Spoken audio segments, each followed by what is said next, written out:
Nothing on the Bunnell Foundation's Living with Cystic Fibrosis podcast should be considered medical advice. Medical advice can only come from your CF physician.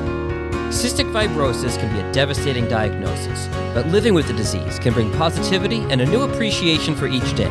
From the Bunnell Foundation in Detroit, Michigan, it's the Living with Cystic Fibrosis podcast, sponsored by Vertex Pharmaceutical.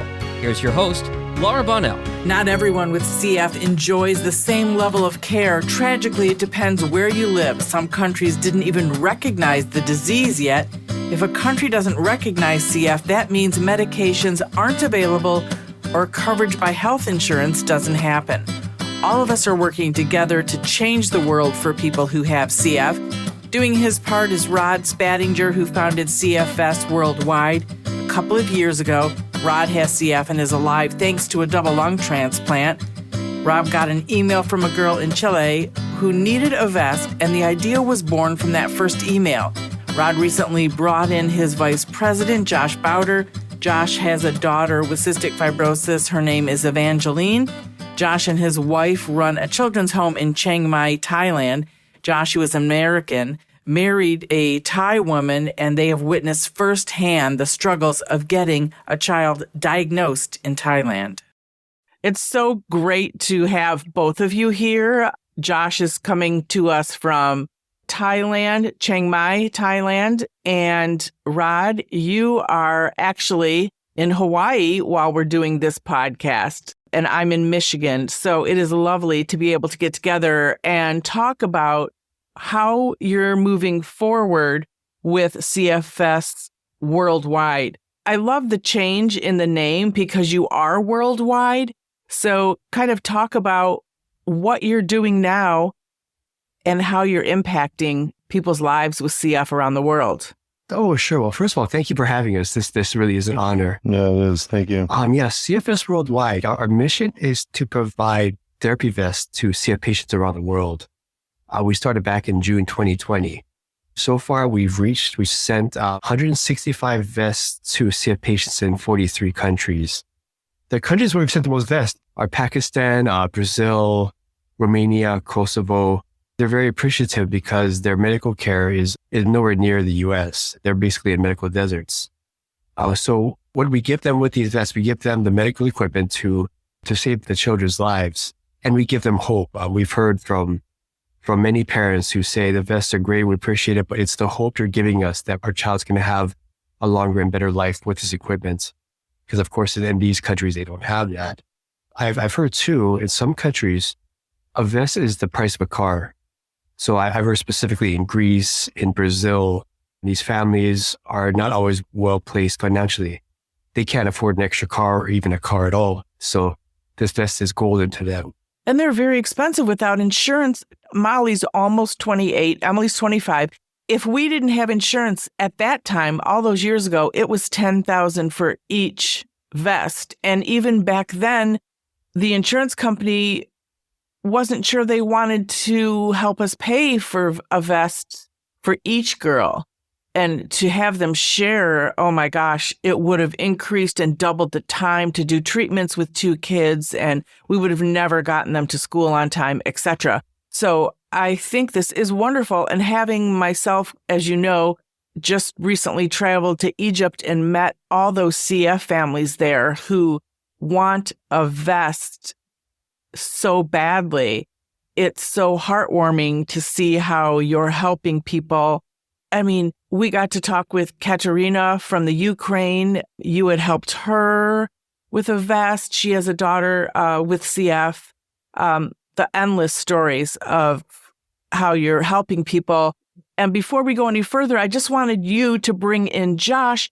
Tell us, how you have brought Josh into the fold. And then, of course, we want to hear from Josh and how excited he is to be a part of this. Oh, thank you. Josh is tremendous. We are so honored to have him, truly. He's the vice president of CFS Worldwide. I first got in touch with Josh maybe about when we were first starting. It must have been in late 2020. I found out that, Josh is from the U.S. originally and his wife is Thai. And I found out it was kind of miraculous that this girl who's part Asian has cystic fibrosis. So we're honored to get a vest to him. And over time, our relationship just grew, Josh and mine. And I asked you want to be part of CFS Worldwide, and you said yes. So, I mean, Josh has a tremendous story. I'm just so honored to have him with us. Welcome, Josh. And please tell us about Evangeline's diagnosis, and were you surprised? How did the whole diagnosis story go? Well, first, I'm honored. That's the big words that you're saying, Rod, about me, and appreciate it. And thank you, Laura, for having us. It's really awesome. I guess I'm kind of unique in a situation because I kind of have the experience of the people that were helping to get vests. My daughter was born in Thailand, in Chiang Mai, Thailand, in 2019, and she was sick. And Chiang Mai has a big burning season, and she was born right at the height of it. And so we thought that she was just coughing because of that, but it didn't go away. Went to multiple hospitals trying to get a diagnosis. Nobody could figure out what was going on with her. A lot of doctors were telling us it's not even a big deal. Don't worry about it, And I was like, no, she's coughing. We need to worry about it. And we were able to get a diagnosis in July of 2020 after, her almost dying 2 or 3 times with all kinds of infections that we had no idea how they got there or what was making her sick. And then we found a doctor in Bangkok who actually studied respiratory medicine at Sick Kids in Canada. And she was able to give a diagnosis. And it really changed our life. Our daughter, she looked like a skeleton. And when we met her, she said something that stuck with me because she said, you need to start preparing her for a lung transplant. And my daughter was 2 years old, and the doctor's telling me right then that I need to, get a lung transplant. And I went on some of the CF Facebook groups and started reaching out. And somebody put me in touch with Rod. He's a lung transplant survivor. And I started asking him a ton of questions, and I was really scared, and Rod's answers didn't make me less scared. They made me more scared. And I didn't know anything about any of this stuff. And mine and Rod's relationship kind of grew from there. And I didn't know what I didn't have. I didn't know what I needed. Didn't know anything. And just asking a lot of questions. And, I have a heart to help anyway when I see a problem. And, we found out that there's 20 other kids with cystic fibrosis over here. And it was like, how can we help them? And that's just kind of how Rod and I's relationship started, with me having, the passion for my daughter and for the kids in Thailand.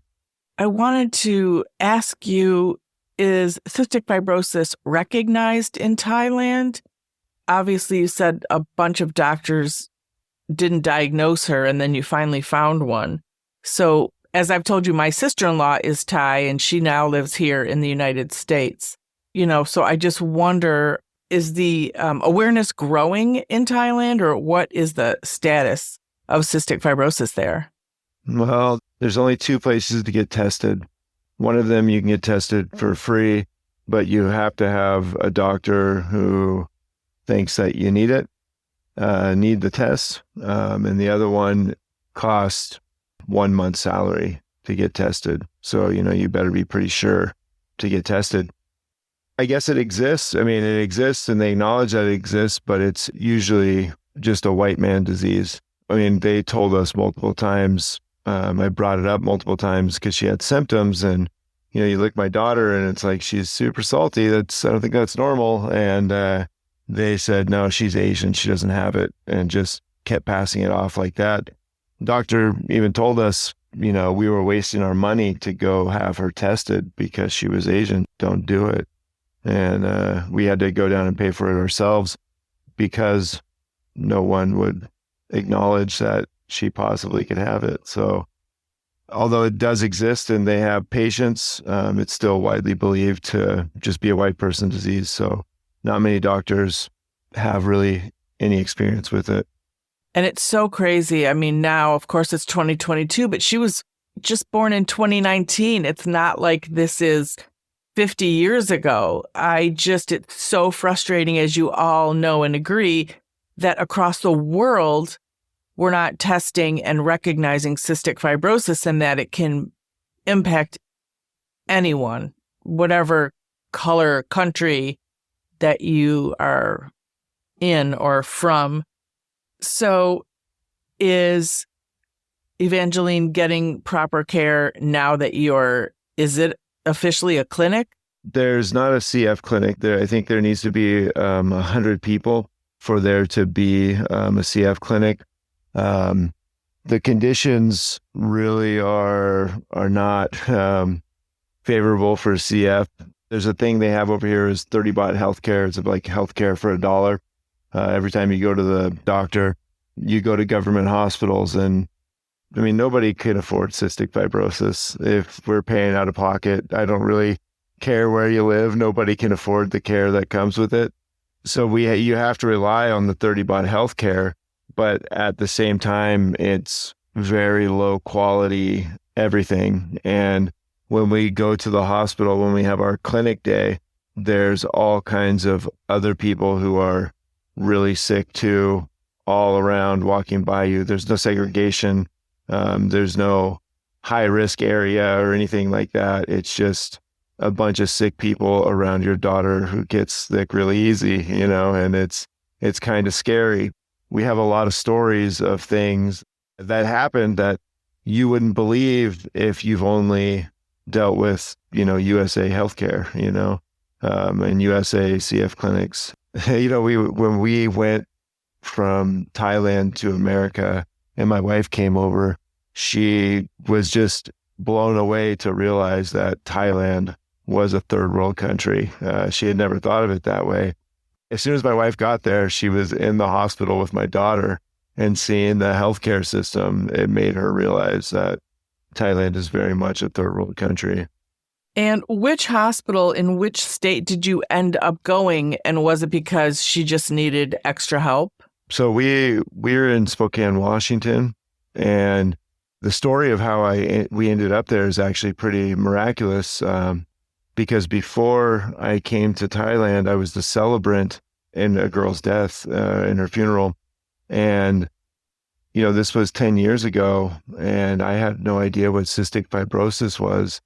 But the girl actually died of cystic fibrosis. And, after I had my daughter, I saw her grandma post something on Facebook saying that she had cystic fibrosis. And I never knew her personally, but, you get to know someone when you do something like that for them. And I called her mom and was like, hey, did she have cystic fibrosis? Because I think like most people who aren't related to someone with cystic fibrosis, it's just like any other disease, that you have no idea what it does or how it works. It's just another weird name to add to your list of disease weird names. And I had no idea. And I called her mom and I started talking to her, and we're like, yeah, we can't take it over here. We think it's the healthcare that's making our daughter so sick. So I was talking to her, and she was like, I said, we're going to go to Seattle, because everything I had read had said it was one of the best in the world, the Seattle Children's Hospital. Over here, we have to do suction on our daughter, which is the worst thing you could ever do. And we were doing it 4 times a day and waking her up. And one night we woke her up at midnight, and I think this was about 10 days before I was coming to the States. And after suction, they're pretty inconsolable. And so you just hold them while they scream and cry. And I was like, I just don't feel comfortable taking my daughter to Seattle Children's. And I heard that mom's voice in my head, try Spokane. They have a good team there. And I had a few interactions with the Seattle Children's Hospital, and no knock to them or anything like that. I just didn't like my experience that I had on the phone with them. And then when I called the Spokane clinic, it was just miraculous. They were just amazing. I felt very comfortable taking my daughter there. And so we did. And now our daughter's getting proper care, and the team there is awesome, and we love them. We love the whole team. They've, enabled us to do things that a lot of people aren't able to do, I guess. And we thought it was, the healthcare in Thailand that was causing her to be sick. But when we brought her to the States, she was just as sick. So we realized that it's not just the healthcare, that there is differences in CF, but the difference in care is so great as well, that even with something really hard or a hard case like my daughter, over in the States, they can handle it. Over here, nobody really knows what to do. And there's a lot of things that aren't available that are available in the States. One other question on this. So now are you following the guidelines of the Spokane clinic and just doing that in Thailand, or do you go back to the U.S. once a year with her? Yeah, we've been coming back and doing everything that we can there. We get all the drugs that we can over here, but not all of them are available. And so we keep contact with our clinic so that when we're back, we can, get the drugs. We follow the advice that they give. And they work together with the doctor that we have over here as well. So it's a very crazy way to do it, I think. And I don't think a lot of people would do it the way that we're doing it.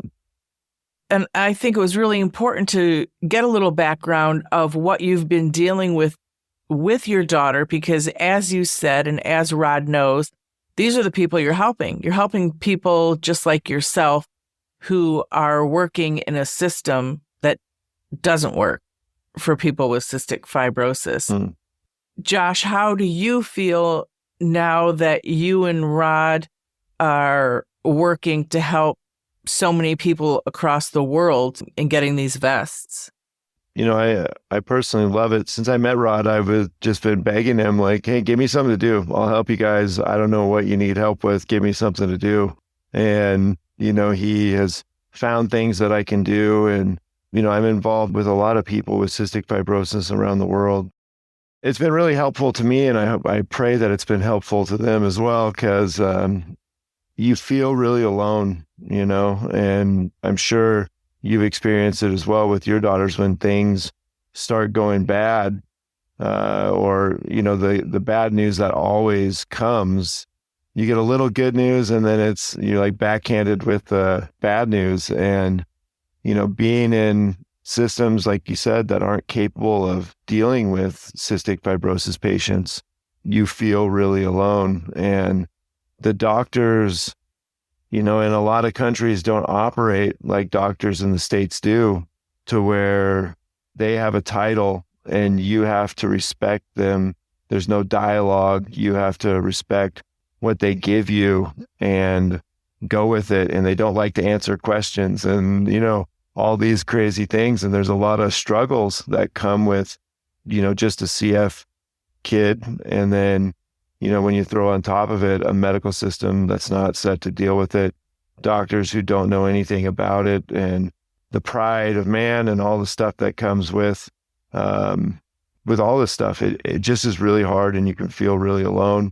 And I hope that we can give these people hope, that there is help, that there's people who are going through it just like you, that are going through the same struggles that you're having, and they're finding a way to make it work. And, you can do it too. And it's really encouraging to me when I see someone who is going through the same thing I am. And so I just hope that that's what we can bring, and see if there's anything else that we can help them with, whether it's a vest or a nebulizer or something like that, that we can help them with that's not available where they are. It is great. And Rod, this gives you really a perspective. You already have a perspective, but this gives you even a greater perspective to have Josh in Chiang Mai, Thailand, right? Oh, absolutely. That's why I really am honored to have Josh with CF Fest worldwide, because, of course, I'm from the US. I have CF. I know first world healthcare. We go to the insurance, I need a vest. Here it is. I need a replacement. Here it is. But Josh knows firsthand how that's not possible, how you're in a system, they don't know what you're going through. Sometimes they don't care because they don't have the medical systems there, don't have the resources to care.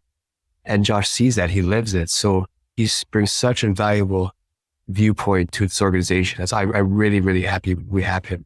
And, I absolutely send everyone your way who wants to donate a vest. I have a lot of people that are contacting me because of the connection to Egypt, and they want to give me vests, which I really appreciate. I actually need to talk to you both because I do need a vest. I have a mom coming from Egypt with her 2 children, like Josh, you did go to Spokane.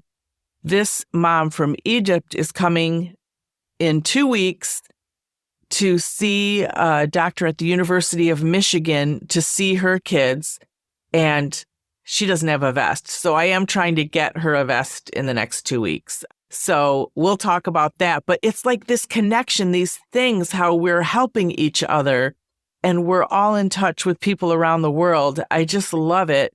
And I love that you started this, Rod, because you're having such an impact on so many people and sharing their stories. What is kind of the latest story that you can share with us, maybe from somebody that you've just helped?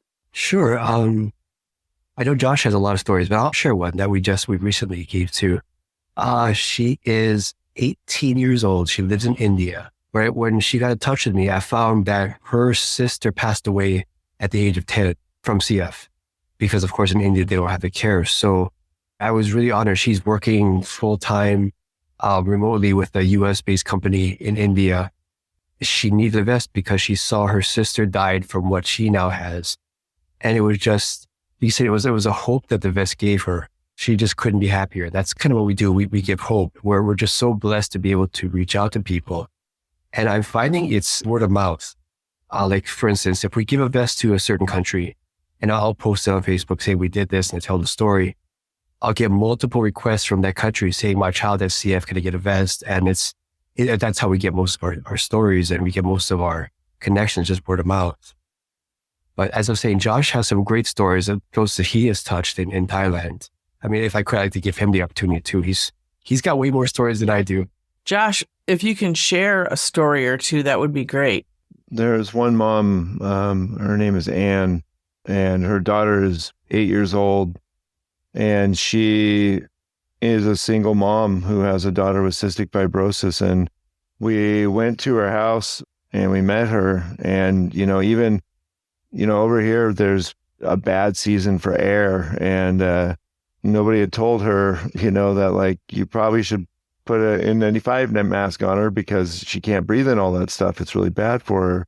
And she was just outside playing. And we brought her the vest, and she started talking to us and telling us that every day when Nadi wakes up, Nadi is the daughter, that she has to get on top of Nadi and do hand percussion, like pin her down on top of her for 15 minutes every day, doing hand percussion. And I know how strenuous and tiring that is. And then after that, she has to hold down, like put her legs on top of her arms and be right on top of her so that she can hit her, do the percussion and put the tube down her throat to do suction at the same time on her 8-year-old daughter, or when she was younger. And I was just blown away by the strength of that woman, because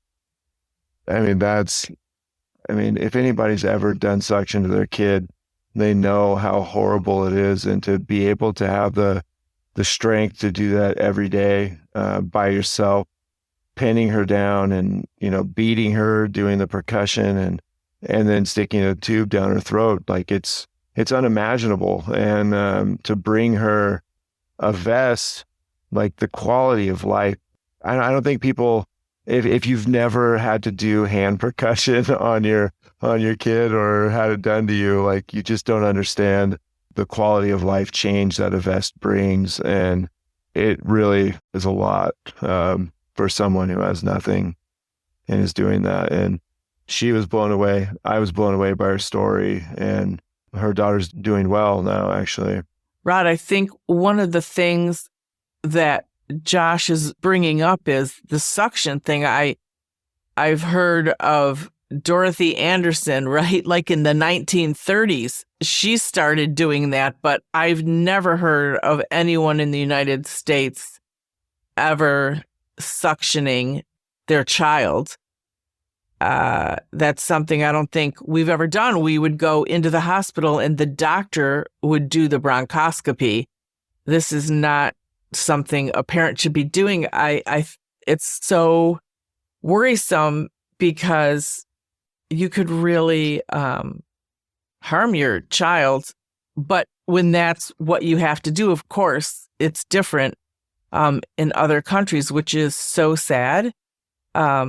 But you obviously are hearing stories like this as well, Rod? Yes, not to that extent. When I first heard about that Josh was doing that to his daughter, I was horrified. Yeah. And there's a video Josh made showing his daughter being suctioned. It was just horrible. So I was so very happy that we were able to help Josh with the vest. That now that he has access to U.S. healthcare with his daughter, it sounds like her life has just improved greatly. Yeah, I'm sure there are other stories like that. I just don't hear them. But yes, that's why we're so glad to be able to reach out to touch people, to give them this better form of therapy, to give their child not only hope, but actual reality of a longer and better life. Absolutely. And we can talk about how much work needs to be done across the world so that wonderful people like you don't have to carry the entire burden for the world of people who have CF. And my connection to the people in Egypt, I mean, anyone can get CF. It's so frustrating for me and sad and constantly thinking like, how can we help these families? And that's kind of what I wanted to ask Josh or both of you. We have to figure out a way to make things better for people with CF around the world so that everybody's on a level playing field. Rod, what are your thoughts? And then we'll ask Josh as well. Sure. I guess the biggest way is what we can do, where we're like, obviously we're getting vests to people around the world. We just need a lot of donations because we're with Josh and our team who are taking in the vests, cleaning them, shipping them out. We're having such a turnover. We need so many more vest donations because right now that's one of the biggest ways we can help. But two, when I get in touch with these families, sometimes they'll ask me questions like, yeah, transplant. How'd you get the transplant? How did you live to be 45 when you got the transplant? I tell them exercise. So I give them a little bit of education along with the vest. So just word of mouth. That's how we can help to expand this. Yeah. And the fact that we work together, the Bonnell Foundation and CF Vests worldwide work together and always help each other so that if a parent needs some help, they'll come to us, or if someone needs some funds, you send them to us and vice versa. But Josh, I wanted to ask you also, what are your thoughts? How can we all help worldwide to continue to make things better for people with CF? Like, how do we get it on a level playing field? Why isn't everyone working together? It's such a huge problem. That's a tough question that, I don't really have an answer to because, that takes policies and that's stuff that I know nothing about. But, the one thing that I do know about is just generosity and, understanding or trying to understand the struggle of people who aren't in the U.S. with cystic fibrosis. And I've been in chat rooms and Facebooks and Reddits and stuff, and it's really easy to get tired of seeing the sad stories all the time. And then, you see the broken English of somebody saying, my kid's going to die, please help me, somebody, and it's really easy to turn away from that and just be like, well, that's way above my pay grade kind of thing. And, I think someone who's willing to go into a group and post that my kid's dying, someone help me, they need help, and sometimes the help isn't giving them money or even giving them the right connection or anything like that. Sometimes it's just giving them an ear, and trying to understand and trying to find what their need really is. And, I think if more people take the time to listen to the people in the third world who have CF or, even adopt a family, we have a lot of things that are available to U.S. citizens that aren't available to these families, like vests. And if we can find a way to give them our old or our extra or something like that, it really goes a long way. And you have no idea.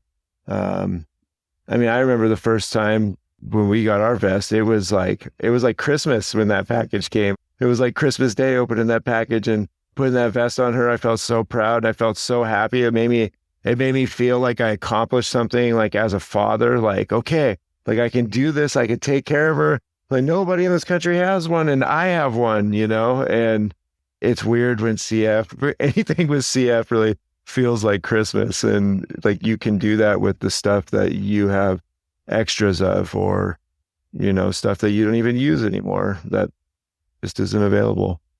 Right. And medications that are unopened, not expired, that people don't want to throw away. I know there's some controversy about doing that, but it's helping people who need it. Rod, I want to wrap this up. What do you want to say to people as far as how they can reach you and how you're helping other people? Sure. No, thank you. We have a website. We're on Facebook, CFS Worldwide. You can find us there. We have a website, cfeww.org. We need, of course, vests, but we also need the funding to send the vests. We do our best to send it the most cost-effective way. And that's helped us a lot. Like we've been doing this for 2.5 years, but we always need an inflow of funding, especially an inflow of vests, because it's one of those things, the chicken or the egg. You can't have one without the other. We have a lot of funds, but we have no vests. What can we do? We have a lot of vests, but no funds. What can we do? And it can take about $200 to ship a vest. Is that approximate? Oh gosh, it depends on the country. The most expensive country we've shipped a vest to was Brazil. With taxes and shipping, I've seen it as like a little over $1,000. Okay. Some countries, I think India is $400 or $500, I think. $800 to come here. Wow. Yeah, so it really varies, but I'd say between, like, I believe UK is about 400 and 4,500. Like, say Brazil is at the highest level. Okay. So we can use all the help we can get. And yeah, please reach out to us, and you follow us on Facebook. I try to post just about every day stories, pictures of children we've helped. And it kind of allows people to see what we do and see who we help. It is beneficial. That's wonderful. Thank you. And Josh, really interesting to get to know you just a little bit. You also have the children's home in Chiang Mai that we talked about in the introduction, but you're very busy and you're absolutely doing your part to raise awareness and help people with CF. Yeah, we're just doing the job that's before us, and there's a lot of misinformation and there's a lot of confusion about CF. And I know because I used to have a lot of that confusion myself, and bringing the awareness over here or anywhere that we can is going to help people recognize in the third world that CF does exist and it's not just a white person disease. And as soon as the testing goes up, the numbers will go up, and trying to find affordable testing and doctors who are willing to, stand up for CF. That's the way to get it done in your country, with education, awareness, and testing. That's the 3-way approach to get recognition of your disease. And so, we're talking to doctors and trying to figure out how to do that over here. And it takes time, but it'll happen. And Lord willing, more people will be saved because of it. Because when it's undiagnosed, there's people dying of it all the time. Absolutely. It is just the most eye-opening, saddest situation going to Egypt. So much hope and such engaged physicians and patients and parents, but you just want to fix it for everyone. So we're definitely all in this together. You are two amazing men who are just, helping us all change the world. And I'm so grateful to know you both and to be able to talk about what you're doing. We'll put all the links in the show notes if people want to get a hold of you. So thank you both very much. Thank you for having us. Gosh, thank you for this opportunity. The original music in this podcast is performed by Kevin Allen, It's not complicated. who happens to have cystic fibrosis. We all got our worries and fears. I know it's got you frustrated, but loving you is so alright. This has been the Living with Cystic Fibrosis podcast. For more information and to learn more about the Bonnell Foundation, visit our website at thebonnellfoundation.org. That's the BONNELL Foundation.org. This podcast was sponsored by Viatris, Genentech, and Vertex. It was produced by Jag and Detroit Podcasts. Follow our show on Apple Podcasts, Spotify, or wherever you're listening right now.